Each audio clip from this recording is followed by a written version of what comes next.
क्या पहलगांव हमले के बाद, ऑपरेशन सिंदूर के बाद जब सीज फायर हो गई तो क्या लगातार हमारे सेना के जवानों की जान नहीं जा रही है, क्या शहादत नहीं हो रही है? तो ये कैसा सीज फायर, हम इतने कमजोर हो गए क्या? कितने मुट्ठी भर के देश से जो है डर बैठे।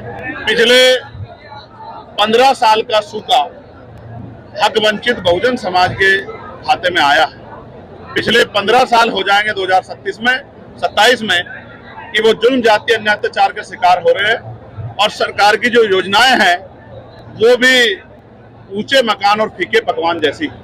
इसलिए हक वंचित समाज में भाईचारा बना के और बूथ सेक्टर संगठन को जो है, विधानसभा के संगठन को मजबूत करके आजाद समाज पार्टी 2027 के चुनाव को मजबूती से लड़ेगी और जो त्रिस्तरीय पंचायत चुनाव हैं उनको भी बहुत मजबूती से लड़ेगी। उसी की तैयारी के लिए मंडल वाइज ये समीक्षाएं और प्रभु सम्मेलन चल रहे हैं। इसके बाद भी पदाधिकारियों का अलग से कार्यक्रम है जिसमें उनको गाइडलाइन दी जाए किस तरह से उनको अगले 2 महीने काम करना है। फिर समीक्षा करके जो भाईचारा कमेटियां 12 जातियों का भाईचारा संगठन हमने बनाया है उसको किस तरह दुरुस्त करना है और वोट तैयार करनी है और वोट के जरिए इस हक वंचित समाज को शासक बनाना है, इसकी तैयारी अंतर्राष्ट्रीय स्तर पर बात करते हैं। क्या पहलगांव हमले के बाद, ऑपरेशन सिंदूर के बाद जब सीज फायर हो गई तो क्या लगातार हमारे सेना के जवानों की जान नहीं जा रही है, क्या शहादत नहीं हो रही है? बिहार के 3 लालों को शहादत जो है, इम्तियाज साहब को, राम प्रसाद बाबू को, मनीष कुमार को जो है 14 तारीख को गोली लगी क्या? तो ये कैसा सीज फायर, हम इतने कमजोर हो गए क्या? कितने मुट्ठी भर के देश से जो है डर बैठे।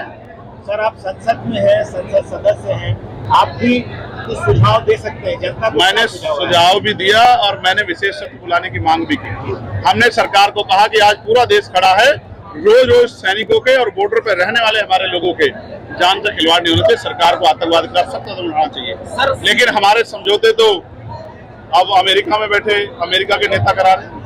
हम इतने कमजोर तो नहीं थे, हम तो तब भी कमजोर नहीं थे जब 20 साल पहले थे। अब तो हम आगे चल रहे हैं। ऑपरेशन सिंदूर में एक सांसदों का डेलीगेशन जा रहा है जिसपे बहुत राजनीति हो रही है, क्या चंद्रशेखर रावल को भी उस डेलीगेशन में होना चाहिए? नहीं, मुझे इस तरह का कोई जो है अभी इन्फॉर्मेशन नहीं है कि मुझे उसमें रखा गया है।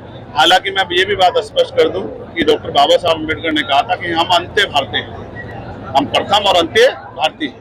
तो भारत की अस्मिता, भारत का सम्मान हमारे लिए सर्वप्रथम है, उसके बाद सब कुछ है। इसलिए सरकार से तमाम विरोध के बाद, उनके विचारों का विरोध, उनकी पॉलिसी के विरोध के बाद भी हमने सरकार को विश्वास दिलाया कि आज देश के गौरव का समय, देश की अस्मिता में हमला हुआ, तो हम सब लोग हम देश के साथ खड़े, देश की सेना के साथ खड़े।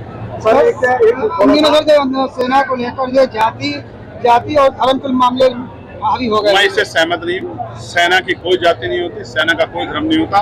इस तरह से हम सेना का अपमान हमें जाने में नहीं करना चाहिए। सेना के जवान हैं और उन पे हमें गर्व है क्योंकि वो वहाँ लड़ रहे हैं। इसी वजह से हम यहाँ से उनसे बैठ के मीडिया से बात कर रहे हैं। यार, मैं आजाद समाज पार्टी के विषय से ये कह रहा हूँ कि सरकार ने केंद्रीय जनगणना की बात की है, उसकी टाइमलाइन भी तय कर दें, डेडलाइन भी तय कर दें तो ज्यादा अच्छा हो जाएगा, वरना ये चुनावी जमला हो जाएगा और चुनावी जमले के बाद सरकार को जनता के गुस्से से, आक्रोश से जो है रूबरू होना पड़ेगा। सरकार ये दावा करती है कि सबसे बेहतरीन कानून व्यवस्था हमारी सरकार में। चलिए भैया, सच्चाई होती तो मुख्यमंत्री सुरक्षा लेके नहीं घूमते।